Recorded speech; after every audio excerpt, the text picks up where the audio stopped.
Patentes, marcas y licencias se pueden heredar. Este es un tema que preocupa especialmente cuando hablamos de patentes tras el fallecimiento del titular, pero cuando están generando beneficios. Tenemos hoy con nosotros a Cristina Casas, abogada experta en temas de propiedad intelectual e industrial. Muchas gracias por estar con nosotros. Buenas tardes, Lara. Muchas gracias a vosotros. Muchas gracias. Bueno, yo lo primero que te quiero preguntar, ¿no?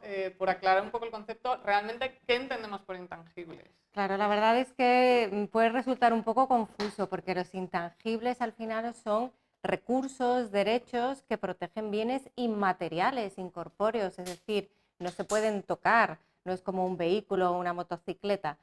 Todos estos derechos conforman la tecnología, el know-how, el software, las marcas, las patentes, los diseños y están perfectamente regulados tanto en España como a nivel europeo. Pero de lo que se trata es de poder identificarlos para que esos activos y esa innovación que otorgan valor se conviertan en derechos y con ellos se dé exclusividad. ¿Y qué derechos, ¿no? Que eso es lo que interesa un poco a lo mejor a la audiencia, es qué derechos podemos tener sobre esos intangibles cuando hablamos de herencias? Porque claro, si está generando dinero... Claro, pues la realidad es que se pueden heredar todos los derechos, incluso los de propiedad industrial e intelectual, ya sean marcas, patentes, como derechos de autor. Los artistas pueden heredar perfectamente, pueden transmitir sus creaciones y su trabajo. Lo que habrá es que identificarlos y podrán transmitirlo a sus herederos. Es muy importante, por ejemplo, que el derecho de autor sobrevive al fallecimiento del creador, ya que está en vigencia 70 años a contar desde el fallecimiento, con lo cual sus herederos podrán gestionarlos. Claro, pero se pueden encontrar obstáculos, ¿no? ¿Qué obstáculos? Porque una cosa es tener el derecho y qué obstáculos se pueden encontrar cuando van a intentar realizar... Pues sí, la verdad es que yo creo que puede haber dos escenarios de desafíos, ¿no? En un primer lugar, que nos encontremos con que esos derechos, esos intangibles, no están identificados en la masa hereditaria. Es decir, se abre el testamento y no están esas reproducciones artísticas, esas canciones, esos libros que se han creado y que están registrados. Entonces, si no estuvieran, pues claro, los herederos tendrán que hacer un trabajo de investigación, tratar de localizarlos, identificarlos y hacer una adición a esa herencia para que formen parte de la masa patrimonial. Y también nos podemos encontrar con un segundo escenario, y es que esos derechos sí estén perfectamente identificados por el testador y repartidos, pero quien los hereda no sabe gestionarlos. Pues porque no es lo mismo heredar una marca, aunque eso no es habitual, eso ocurre más cuando el titular es una empresa o una patente, que es un invento que se ha registrado. Sí que suele ocurrir más con el trabajo de los artistas, de las personas físicas, cuando hacen un libro, una obra, una canción, una performance, eso sí se pueden heredar y van generando royalties. Entonces, en esos casos, lo mejor es acudir a un abogado especializado que te indique cómo gestionarlos o a las entidades de gestión, como las GAE, Cedro, Dama, dependiendo del tipo de derecho. Pues antes de seguir, yo sí que quiero recordar a la audiencia que si le interesan temas como este, nos puede seguir en nuestra comunidad, en tinku.es. Justo un poco, ¿no? Hablando de lo que nos comentabas, que para detectar, ¿no? O saber que tenemos, por lo menos, qué papel juega precisamente ese registro cuando hablamos de marcas o derechos de autor para luego reclamar nuestros derechos. Claro, es que es fundamental tenerlos registrados porque como son derechos intangibles, inmateriales, no sabemos dónde pueden estar, en qué forma jurídica van a estar protegidos. Sí que es cierto que las patentes y las marcas, para que nazca ese derecho, es obligatorio el registro. Entonces, en la Oficina de Patentes y Marcas constarán los expedientes perfectamente identificados. Pero con el derecho de autor, el copyright, la ley es muy clara y dice que nacen con la mera creación, es decir, que el registro es opcional. Lo que ocurre es que nosotros siempre recomendamos que se registre porque entonces a efectos de acreditar la existencia de ese derecho, de probarlo, de legitimarlo, es muchísimo más sencillo. Ahí las oficinas hacen un papel fundamental para poder demostrar la existencia de ese derecho, el alcance del mismo, cuándo se creó, qué contiene, los límites absolutamente todo está perfectamente descrito.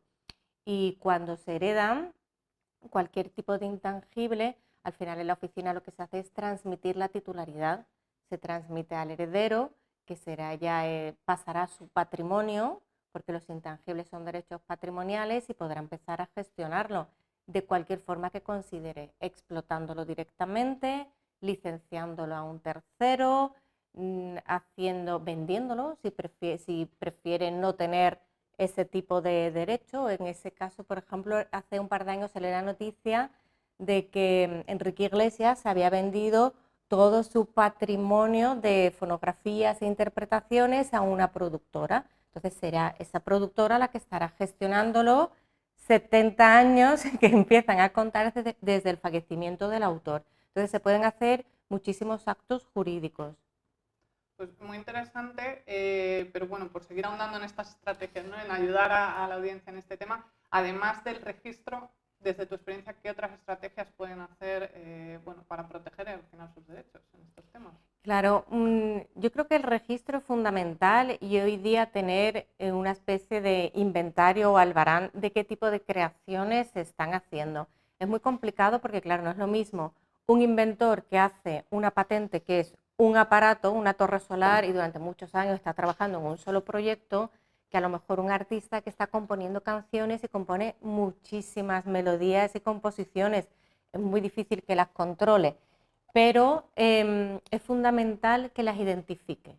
Las registre al final o no las registre al final, porque una vez identificadas será más fácil para los herederos poder determinar cuáles son, poder usarlas. Habréis visto muchísimos tributos, homenajes o versiones que se hacen, por ejemplo, de canciones o adaptaciones de libros a televisiones y series, y eso se podrá hacer y va generando royalties conforme se haya hecho un trabajo de estrategia, ¿no? Bueno, todo abogado te va a decir que primero el asesoramiento, la estrategia, la organización, pero sí que es bueno tenerlo identificado. Y ya vendrá después el tipo de valor que va generando, que se ponga de moda una canción o no, pero sí tenerlo identificado, porque al final es el trabajo, ese derecho es intangible, es el trabajo y la creación, pues, de muchísimas personas que se dedican a eso. ¿Y cómo ayudáis vosotros desde, bueno, desde tu despacho, ¿no? Del que eres socia? ¿Cómo ayudas a la gente bueno, en un tema a veces en el que hay también mucha incertidumbre o desinformación, diría más bien a lo mejor, Bueno, confusión? yo creo que hay desinformación porque zapatera a tus zapatos y entonces no te preocupas de temas contables, ni jurídicos, ni nada, ¿no? Te dedicas a lo tuyo. Pero nosotros lo que hacemos primero cuando nos han llegado casos de cómo identificarlos para incluirlos en la masa patrimonial de un testamento, y también pues a lo mejor que la productora se ha quedado con la marca que en principio pertenecía al grupo y entonces se cambian de productora y a ver qué ocurre, ¿no? ¿Qué hacen con ese nombre?